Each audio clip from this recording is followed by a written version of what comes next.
Imagínense por un segundo que la respuesta al mayor misterio de nuestros tiempos no se encuentra mirando hacia las estrellas, sino en los rincones más oscuros del plano espiritual. En los últimos años, el gobierno de los Estados Unidos ha desclasificado videos, registros de radar y testimonios militares que confirman que hay objetos en nuestros cielos que desafían la física conocida. La narrativa oficial nos habla de tecnología transmedia, de drones avanzados o de posibles visitantes de exoplanetas lejanos. Pero detrás de las cámaras del Comité del Congreso existe una corriente subterránea de análisis de inteligencia, científicos militares y figuras religiosas de alto nivel que sostienen una conclusión mucho más perturbadora. Lo que estamos presenciando no son naves de metal provenientes de otra galaxia, es algo que las antiguas escrituras y las tradiciones más viejas de la humanidad describían con un nombre muy específico: demonios. Para entender cómo esta hipótesis llegó a los niveles más altos del poder, debemos viajar a los pasillos de Washington. Existe una leyenda urbana muy extendida en los círculos de la ufología que asegura que durante las décadas de 1970-1980, el expresidente estadounidense Jim Carter recibió una sesión informativa secreta. Carter, un hombre profundamente religioso de fe bautista, solicitó acceso a los archivos más clasificados del fenómeno. La historia cuenta que, tras escuchar la revelación de que la humanidad es una especie de experimento controlado y que las religiones habían sido un mecanismo implantado para evitar nuestra autodestrucción, el mandatario se apoyó en su escritorio y rompió a llorar. Aunque el llanto de Carter permanece en terrenos de los mitos urbanos y foros de internet, sin documentos oficiales que lo respalden, lo que sí está plenamente documentado es el trasfondo real del Pentágono. Dentro del aparato de inteligencia militar existió un grupo real de oficiales de alto rango apodados Collins Elite. Este grupo, compuesto por analistas de corte cristiano fundamentalista, no veía los avistamientos como una oportunidad de avance tecnológico. Al contrario, ellos concluyeron que el gobierno de los Estados Unidos estaba cayendo en una trampa al intentar recuperar piezas de los objetos. Para este grupo, el fenómeno no era alienígena, era manifestaciones interdimensionales de carácter maligno, una operación de engaño espiritual a escala global. Creían firmemente que interactuar con esas inteligencias era literalmente hacer un pacto con el diablo. Cuando se analiza este tema, es fácil caer en el escepticismo y pensar que solo se trata de interpretaciones religiosas radicales. Sin embargo, los científicos más brillantes que se dedican a estudiar los ovnis llegaron exactamente a la misma conclusión, desde la perspectiva de la física cuántica. El caso más emblemático es el del astrofísico e informático Jacques Vallée, co-creador del primer mapa computarizado de Marte para la NASA. Vallée, junto al célebre astrofísico J. Allen, se dio cuenta de que la hipótesis extraterrestre tradicional, la de seres viajando en naves espaciales durante millones de años, tenía fallas lógicas absurdas. El número de avistamientos reportados a lo largo de la historia era simplemente alto para ser simples exploradores espaciales. Además, el comportamiento de las luces y los objetos parecía interactuar directamente con la psique y la conciencia de los testigos. Vallée postuló la hipótesis interdimensional. Argumentó que estamos ante un sistema de control físico, una inteligencia que opera fuera de nuestra percepción del espacio-tiempo y que ha coexistido con la humanidad desde los principios de los tiempos. Lo más inquietante de su análisis es que, al estudiar los casos de abducciones modernas, descubrió que los síntomas son idénticos a los relatos medievales de encuentros con demonios, sucubos, incubos o los secuestros realizados por las hadas del folclore antiguo. Pérdida del tiempo, parálisis del sueño, mensajes apocalípticos y manipulación genética.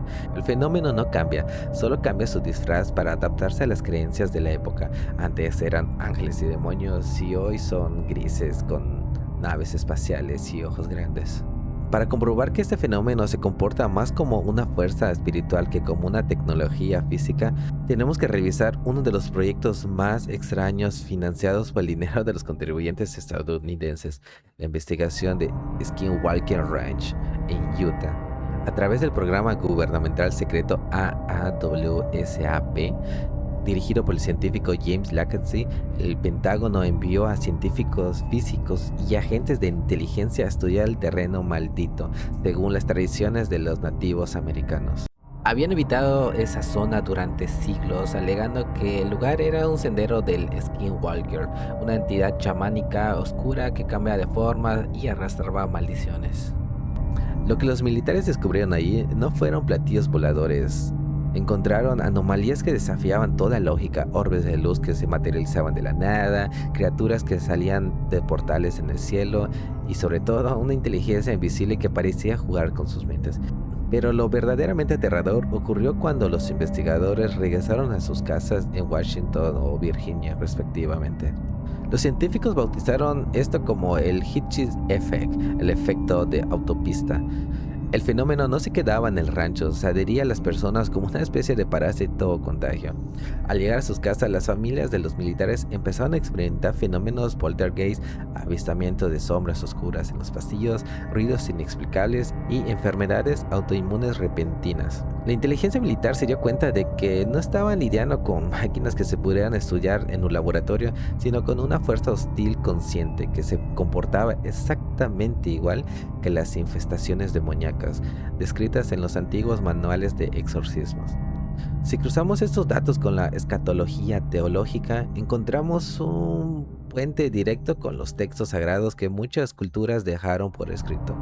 En el Génesis de la Biblia y de forma mucho más detallada en el libro del Enoc se relata la historia de los vigilantes, ángeles caídos que descendieron a la tierra, quebrando las leyes divinas y tomando por esposas a las mujeres de los humanos.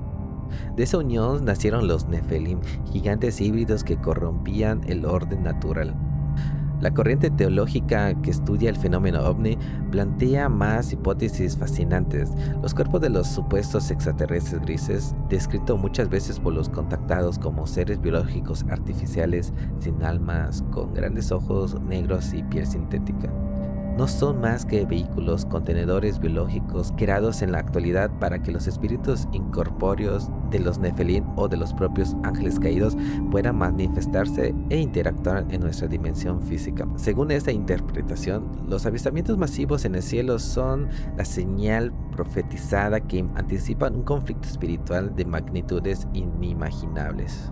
A lo largo de los años, diversos investigadores prominentes e incluso cantantes, figuras de entretenimiento han entrado al tema ovni, buscando respuestas científicas o tecnológicas. Sin embargo, muchos de ellos, tras alcanzar el punto de revelación, descubrieron información profunda dentro del entorno de la industria, cambian su discurso de manera radical. Dejan de hablar de naves espaciales y extraterrestres benévolos de luz, comienzan a hablar de religión, de necesidades, de profundidad espiritual y del regreso de la fe. En paralelo, a nivel institucional, el silencio o la censura a menudo se malinterpreta. Existen relatos de sacerdotes o clérigos que supuestamente han sido removidos por sus cargos por afirmar públicamente que estas entidades son demonios.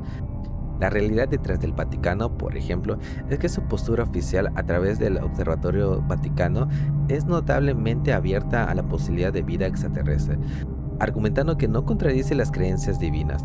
Por lo tanto, cuando un miembro de la iglesia es sancionado, más que una censura institucional del secreto. Lo que es innegable es el patrón. Aquellos que rascan demasiado a la superficie del fenómeno terminan buscando refugio en lo sagrado. Llegando a ese punto, la pregunta es obligatoria. Si el fenómeno es real, ya sea una manifestación demoníaca o una manipulación psíquica, ¿cuál es el objetivo final? Aquí es donde encaja una de las especulaciones más polémicas de la cultura de conspiración, el proyecto Blue Beam. Esta hipótesis planea que las élites globales y las cúpulas del poder utilizan tecnología holográfica avanzada y el sistema óptico especiales para simular una falsa invasión extraterrestre o, alternativamente, la llegada simultánea de los mesías de los principales religiosos del mundo. El propósito detrás de esta colosal puesta en escena sería el colapso de las soberanías nacionales y de las tradiciones, empujando a la humanidad, movidas por el miedo y el asombro tecnológico, a unificarse bajo un solo orden mundial y una nueva religión global. Desde la perspectiva teológica, ese escenario encaja perfectamente con el concepto del gran engaño, descrito en las profecías, donde la humanidad adora a las falsas maravillas en el cielo. Al final del día, cuando apagamos los radares militares y cerramos los libros sagrados, la verdad sigue permaneciendo oculta detrás de un velo de misterio. Todo lo que hemos desglosado a lo largo de este viaje entra, como siempre lo recomendamos en este espacio, en el estricto terreno de la especulación. Son hipótesis, teorías y mitos urbanos que muchos logran atar los cabos sueltos que la ciencia oficial no puede explicar, pero en ningún momento deben tomarse como afirmaciones absolutas. Al final se trata de una ventana más para intentar comprender los límites de lo inexplicable y el entorno conflicto humano entre la tecnología y lo espiritual. ¿Estamos ante visitantes del futuro, ante un engaño psicológico o ante los mismos dilemas teológicos del pasado? Realmente siempre intentaremos encontrar el sentido a lo desconocido. El ser humano siempre intenta darle una respuesta a todo. Sin embargo, hay muchas cosas que en el misterio no tienen explicaciones y por eso se quedan en el misterio.